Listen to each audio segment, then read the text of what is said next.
For today's video, I'll speak about my round 1 Supercoach review for 2021. So first episode, so should be good. If you're new to the channel, feel free to subscribe. We do these review videos every week. We'll just go over my team, what I'm thinking, and how to improve the team basically.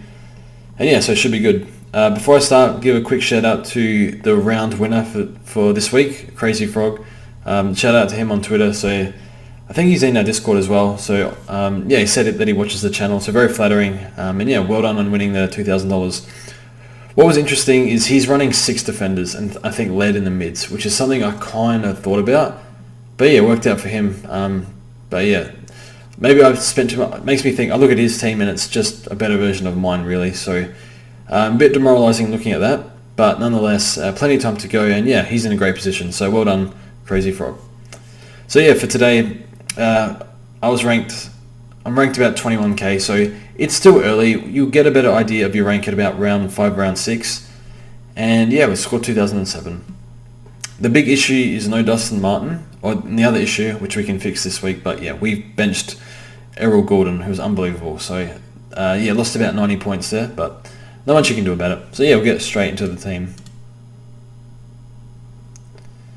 So we left a bit of money in the bank because I think we're going to correct McNeil, but we'll speak about that after. So in the defense, I think the defense was fine. So Jake Lloyd, a little disappointing.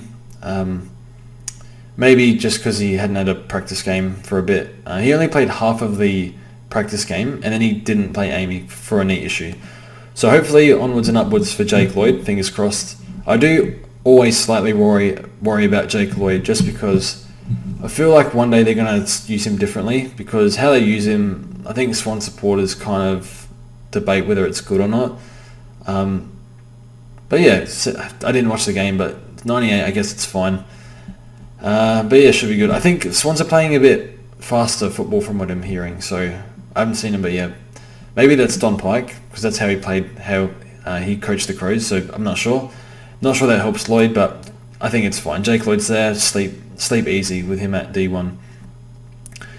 Laird was great. I went to the Crows game, so he's just the stud in the midfield. He's going to be very consistent. He's going to have his big scores, and his down games probably not going to be very... there's a high floor for the down games, which is great. So fantastic to have Rory Laird this year. Caleb Daniel was quite good.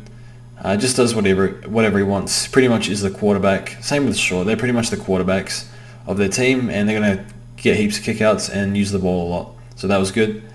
Short similar. So Short got tagged in the first half and then kind of died in the fourth quarter as well. So a bit weird. I did read somewhere that I didn't realise that with Jaden Short, I think he seems to drop off towards the end of the games, which is weird. In his draft profile, it says his endurance is really good. So might be a bit annoying, but see how it goes. Not exactly sure. But Jaden Short looking like a good pick this year.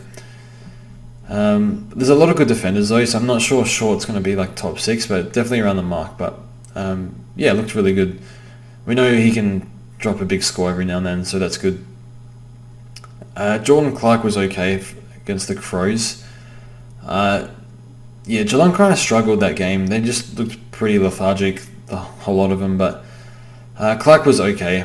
Didn't get a whole lot of the ball as much as he did in the Amy game, but that's fine. We'll just hold him. And with Clark, I think we just had to pick him because his ownership was like 55% or something. So it was like the defensive play to pick him. And with Menangola is injured, I'm not sure for how long. That should help his job security. And then our rookies. So Highmore was fine. Seems like a decent field option, but I think a lot of people have like a Hayden Young or Clark at D6. So we might bleed a little bit, but see how we go. And then Butts and Kaczynski on the bench. So it is a bit of a waste having Butts here at D7 at his price, but I didn't really know what to do with the extra 50k. I could have gone to Tanner Bruin, but I didn't really want to. I didn't know what to do with it, so it just kind of worked out with Butts here.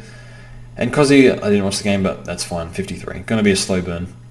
Now the midfield, so the issue with this midfield is we paid a lot of money and we didn't get a decent return. So Oliver was our highest scorer, I think, and only scored 122. I'm not sure that's ever happened to me before.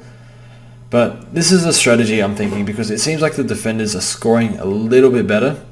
So they could all be underpriced, whereas the midfielders, because of the boosting of scores last year and scaling, they seem overpriced. So I've picked 4. I feel like the probably should have picked 3, or maybe have like a Walsh as the 4th one.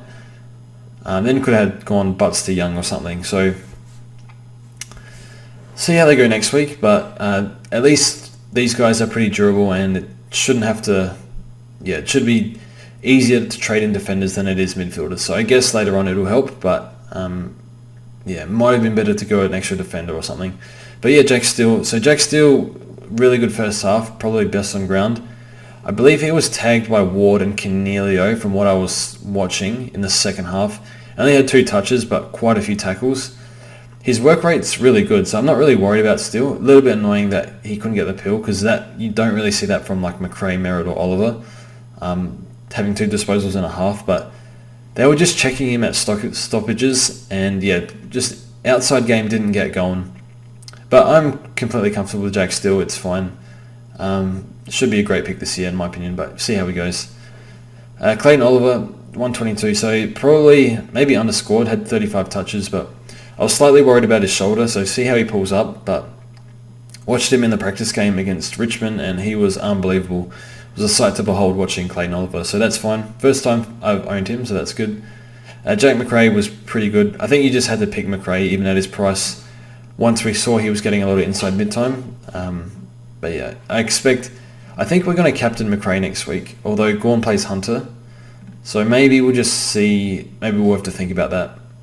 I actually might just captain Gawn against Hunter, just because of the way Flynn went, but we'll see. And yeah, Merritt spent a lot of time, 74% time on ground. I don't know why, but I think, Merritt I think will be a fine pick.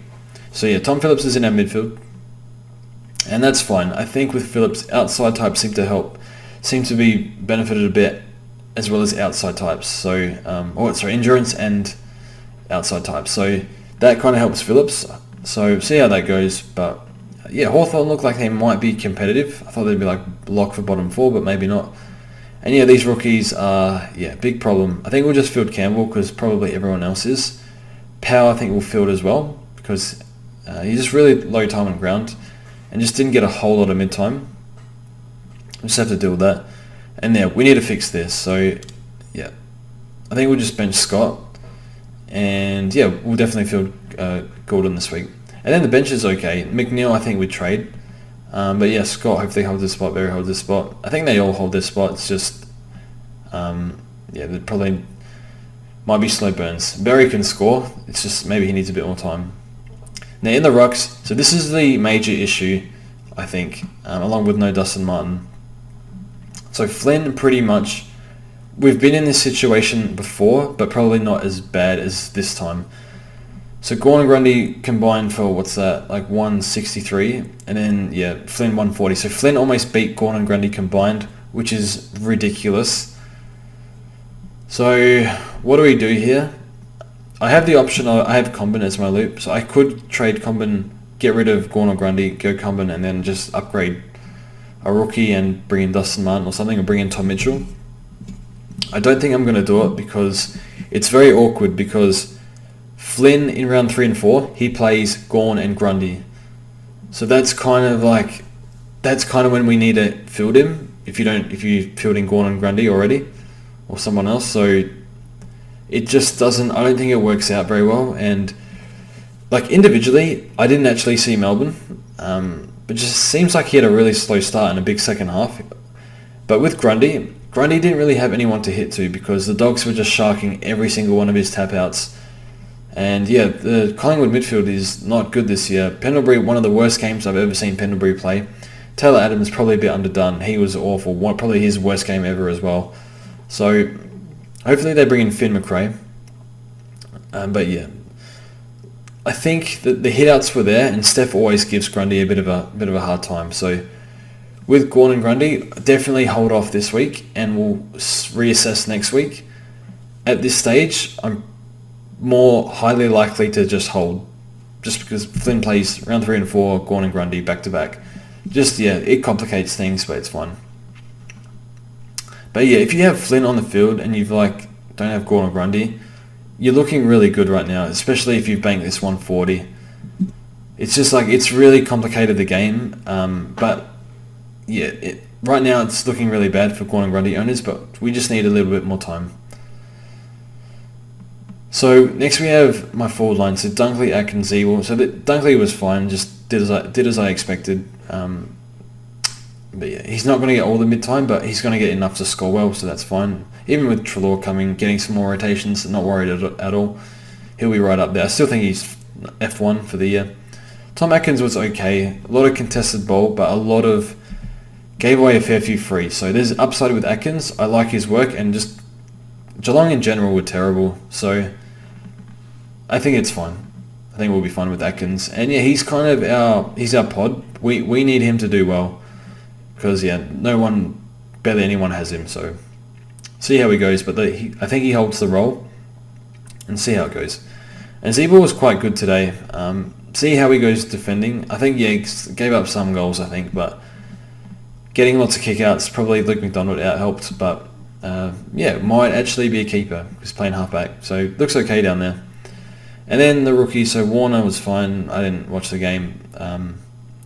We brought in Combin. So just on the loophole, my initial plan, there was no way I was running a loophole that wasn't Combin. It was either Combin or no loophole. When I realised I felt unsafe with captaining Gawn permanently, which was the plan, I brought in a loop very late. I was at the footy, it was about 5 o'clock, and yeah, about half time I was like, I had to think about it, I just brought in Combin as a last minute decision. So I think it'll be fine. It also gives me the option to swing Cobbin up to sacrifice Gawn or Grundy rather than use 2 trades. So that's kind of nice, but I don't think I'll do that anyway. But yeah. And Bergman, we fielded disaster. He scored 30. He was awful, really bad. Got to the right spots, defended okay. It's just his skills and his skill execution, like marks, kicking, just some of his kicks were just way off. So really disappointing. I'm not sure he holds his spot. If he does, great. Just going to bench him next week. Maybe he's the sub, but yeah, really disappointing. And I wasn't super confident in Bergman, but I knew he had scoring power, and based on his preseason, I thought he'd play well enough to hold his spot, even if it's sub. So just be a slow burn where he's maybe 22, maybe 20, best 23. And he's also like a utility. He can be used forward of the ball. But it sounds like, probably would have been half-back, and probably, if with Bonnet out, it helps him, but he might have been sub or something, or I'm not sure how it's ready. So it was a risky pick, and it failed so far, but see if he holds his spot. There's definitely scoring power with Bergman. Also have Brockman on the bench. So Brockman, we kind of just needed him for DPP, just because we're really weak at F8, so pretty much. So I think we'll try and get proper players on the field. So I think Phillips will come in the forward line. Definitely bench Bergman. We can loop Combin. I think we vice captain Grundy because we can't vice captain Gawn because Combin is here. And then we either captain Gawn or McRae. I'm not sure yet, but we'll see. And then, so now we'll go over our trades for this week. So until we start upgrading until round 6 or 7, until then, we need to save as many trades as possible. Because we're weak at M8, we're going to bring in James Jordan. And I feel like I should wait a week on this, but we need a field option. I actually think Berry can be a field option, but would rather not until he's proven he can score at AFL level. The reason why we're bringing Jordan in is because... So I didn't pick him because he was really poor in the Amy game. Oh, it's a bit laggy. He was really poor in the Amy game, and he's really poor in the practice game. But Gawn was talking highly of him. Goodwin was talking highly of him. And really good ball user apparently, and can play inside and outside, so can complement the team. But because I watched him play and he was so awful in those games, I just said, and Viney's coming in, I just figured, he might get dropped. Which is a bit hypocritical because I have Bergman and he could have got dropped as well with poor performance, but Bergman's preseason games were a lot better than Jordan's. So I just made a call, I decided to skip him, and it was a bad call. So just the one correction, I think. And I think we're gonna get at least, I think we got Heath Chapman will come in this week. So we'll wait on him. Not sure we'll be able to bring him in, because Freo defenders have a few injuries with Pearson Hamling, I think. And also we might get Josh Worrell from the Crows because Kelly's out with concussion, and I think Luke Brown is injured. So we are very light on defenders right now. I think Worrell comes in. So we might have 2 options there. So maybe they become Certain needs to come in. And at any point in time, I think we'll get Finn McRae. He doesn't belong in the VFL. He needs to play AFL. He's too good for that, for VFL. Pretty much every report I've read on McRae, he's pretty much just dominated everything. So we'll see how we go. But yeah, anyway, thanks for watching, guys. Let me know how you went. And yeah, should be good. And see you guys soon.